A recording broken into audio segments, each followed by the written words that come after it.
الحمد لله نحمده ونستعينه ونستغفره ونعوذ بالله من شرور أنفسنا ومن سيئات أعمالنا. من يهده الله فلا مضل له ومن يضلل فلن تجد له وليا مرشدا. ونشهد أن لا إله إلا الله وحده لا شريك له وأشهد أن محمدا عبده ورسوله الذي أرسله بالحق بشيرا ونذيرا وداعيا إلى الله بإذنه وسراجا منيرا. فقد قال الله تعالى في كلامه المجيد: إن الله وملائكته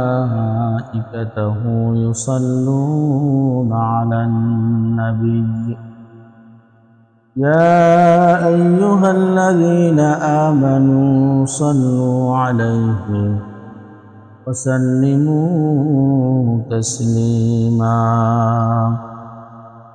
اللهم صل على محمد وعلى آل محمد كما صليت على إبراهيم وعلى آل إبراهيم إنك حميد مجيد. اللهم بارك على محمد وعلى آل محمد كما باركت على إبراهيم وعلى آل إبراهيم إنك حميد مجيد. चमन भी सारा होगा ये खबर बुलबुल को दो ताकि अपने जिंदगी को सोच कर कुर्बा करे. ला इलाहा इल्लल्लाह ला इलाहा इल्लल्लाह ला इलाहा इल्लल्लाह. हजर में शजर में तेरे रंग बू है, हजर में शजर में तेरे रंग बू है. जिधर देखता हूँ उधर तू ही तू है. ला इलाहा इल्लल्लाह ला इलाहा इल्लल्लाह ला इलाहा इल्लल्लाह मुहम्मदुर रसूलुल्लाह सल्लल्लाहु अलैहि वसल्लम. अल्हम्दुलिल्लाह तुम्मा अल्हम्दुलिल्लाह. আল্লাহ রাব্বুল আলামিনের লাখ কোটি শুকর যে আল্লাহ রাব্বুল আলামিন আমাদেরকে পবিত্র জুমার দিনে দুনিয়ার বিভিন্ন ঝামেলা থেকে ফারেক করে আমাদেরকে মুয়াজ্জিন সাহেবের আহ্বান শুনে মসজিদে আসার তৌফিক দান করেছেন. এজন্য আমরা দিল খুলে সেই মহান রবের দরবারে শুকর আদায় করি আলহামদুলিল্লাহ. আল্লাহ রাব্বুল আলামিন অসংখ্য নিয়ামত আমাদেরকে দান করেছেন. অনেক মানুষ কালকে এরকম সময় জীবিত ছিল, আজকে এরকম সময় তারা কবরের বাসিন্দা হয়ে গেছে.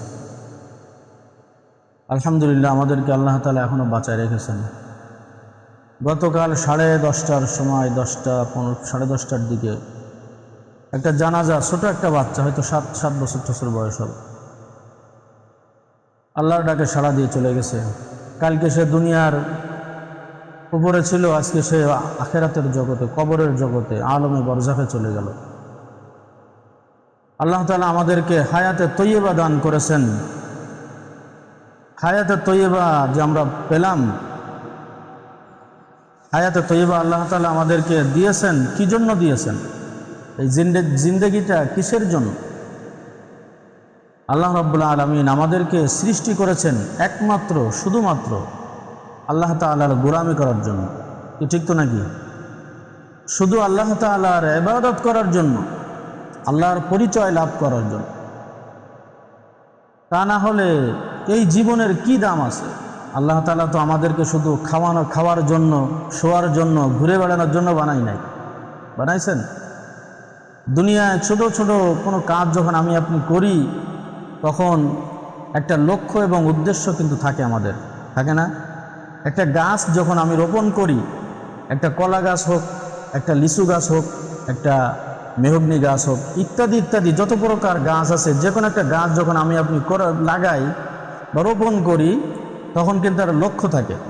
কলা গাছ রোপণ করে কেন?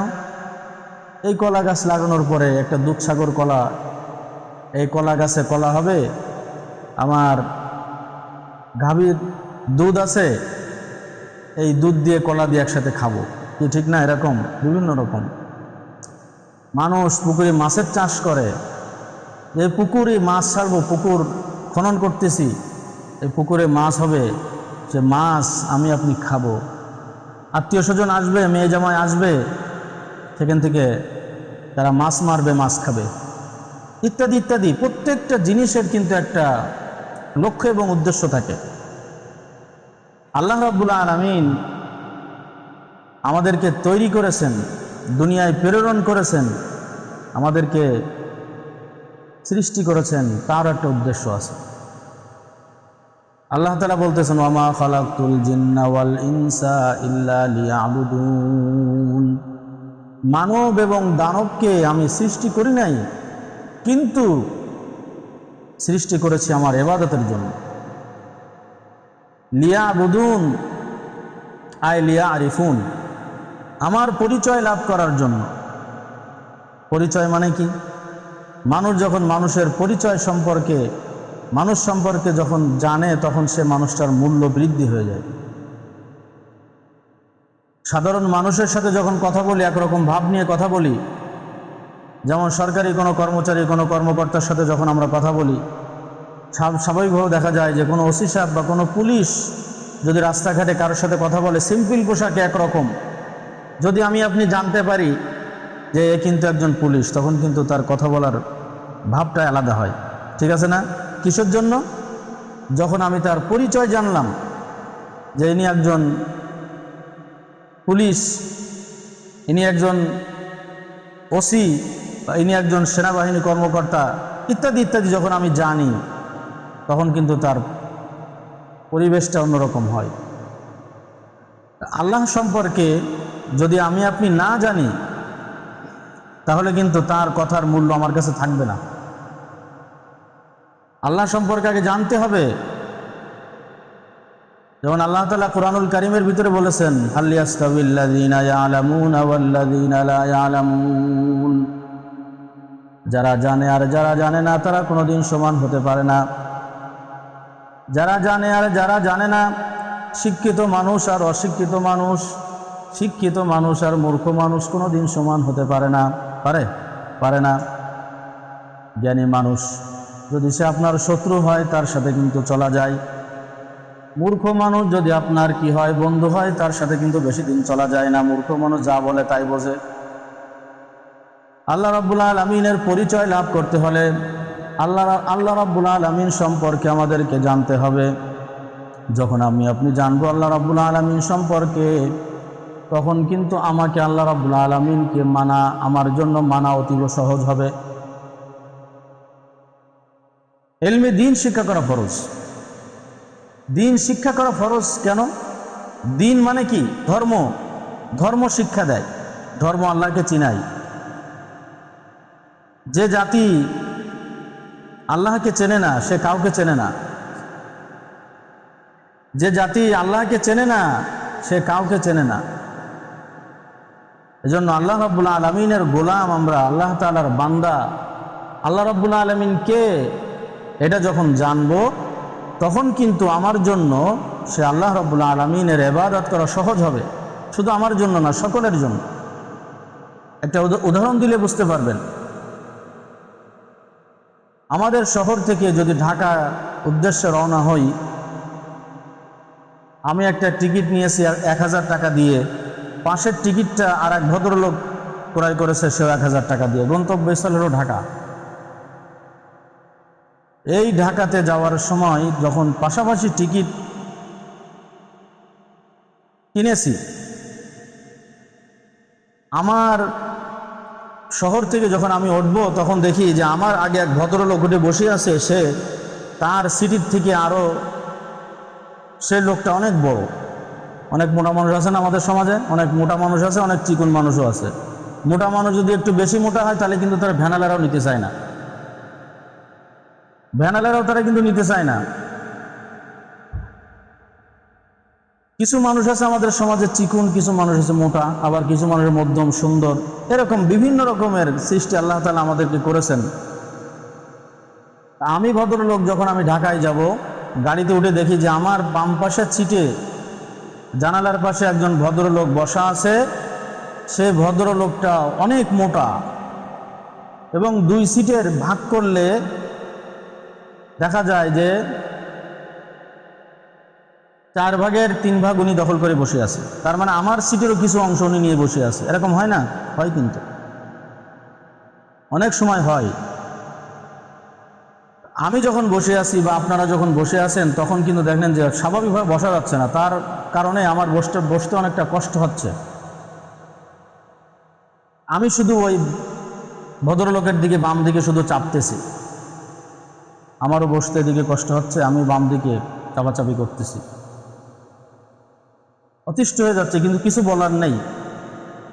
ঢাকায় আমাকে পৌঁছাতে হবে। কিছু দূর যাওয়ার পরে আমাদের বাংলাদেশি মানুষের অভ্যাসটা হলো এরকম যে পরিচিতি অর্জন করা।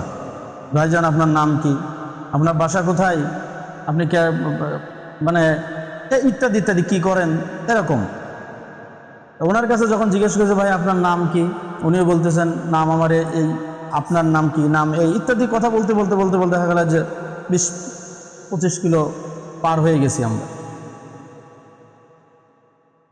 এক পর্যায়ে বলতেছেন যে আমি ঢাকার একজন কোর্টের, আমি একজন বিচারক, জজ।